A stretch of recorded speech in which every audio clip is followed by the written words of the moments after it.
Padre Bruni, bom dia. Muito bom dia, Patrícia. Muito bom dia também a todos os ouvintes da CBN Vitória.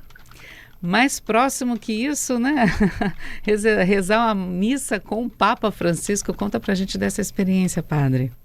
É de fato, Patrícia, eu, na verdade, fiz os meus estudos teológicos já em Roma e também colaborava e colaboro ainda com o Vatican News, que é o sistema de comunicação do Vaticano. Então, eu tive muitas oportunidades, não somente de celebrar a missa, é claro que isso coroou propriamente a minha proximidade ao Papa, mas muitas oportunidades de estar com o Papa. De fato, hoje em Roma, a gente percebe o quanto faz falta e a tristeza que amanheceu essa cidade. Hoje, Uhum. caminhar pelas ruas de Roma não se fala em outra coisa, as pessoas olham para baixo entristecidas e, de fato, perdemos um grande líder. E para nós católicos, e não somente para nós católicos, como vocês estavam mesmo comentando, para tantas autoridades, para o mundo, né? Nós perdemos uma voz de referência para o mundo e, claro, um pastor amável, um pastor acolhedor e misericordioso para toda a igreja. Como consolar as pessoas no momento desse, padre? Eu acredito que o Papa Francisco, uma das marcas do Papa, era o bom humor. Uhum. Ele era extremamente bem-humorado em todas as situações, mesmo nos dias difíceis de hospital, os jornalistas se aproximavam dele, ele fazia sempre uma brincadeirinha, e isso é a força de vida que tinha o Papa Francisco. Então, por exemplo, nós estamos vivendo agora o tempo da Páscoa, né? Passamos pela Semana Santa, a Sexta-feira Santa, o domingo de Páscoa, e para a liturgia da igreja, o domingo dura pelo menos 8 dias, então ainda estamos no domingo de Páscoa. E ele quis chegar, e o Senhor permitiu que ele chegasse até o dia de Páscoa para celebrar a Páscoa dele. Então, esta força de vida que teve o Papa Francisco, entre os meus colegas aqui em Roma, os amigos, nós nos falamos, os nossos padres, que ele conseguiu chegar até estes dias porque ele tinha uma força de vontade de viver e fez, né? E realizou isso e de fato deixou esse grande legado. Então, o nosso coração tá triste, né? A gente canta um aleluia muito amargo nesta Páscoa, mas Papa Francisco deixa esta força de viver, esta alegria mesmo diante da dor. E acredito que isso é o que consola. Uhum.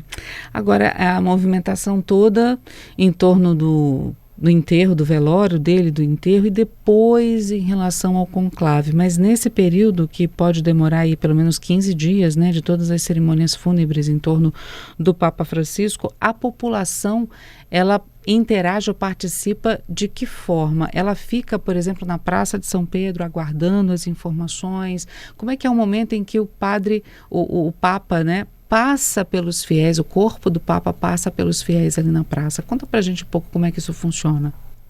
Nos primeiros momentos existem os ritos fúnebres mais privados, não é?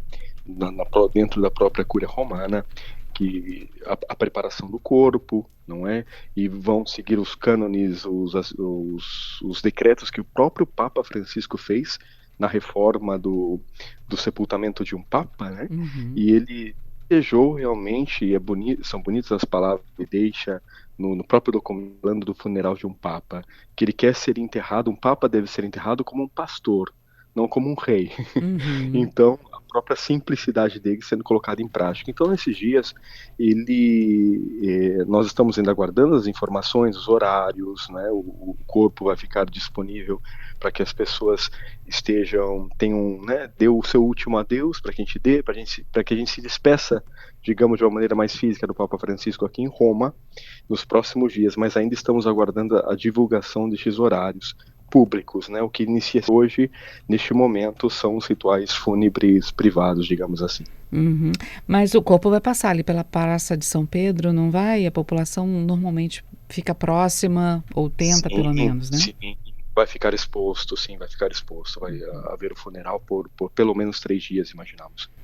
Aproveitando que sou ator junto ao Vatican News também, eu pergunto como é que já estão as movimentações a respeito da sucessão do Papa Francisco? Já há algum tipo de especulação? Já existem os preferidos? Então, na verdade, toda a imprensa fala sobre isso, né? Mas eu acredito que, na verdade, nós no Vaticano, nós não falamos sobre isso. Precisamos primeiro viver o nosso luto. A gente levou um susto hoje quando a gente acordou. A gente não esperava, a gente sabia que o Papa Francisco estava muito doente, mas a gente não esperava que isso fosse acontecer exatamente hoje, não é?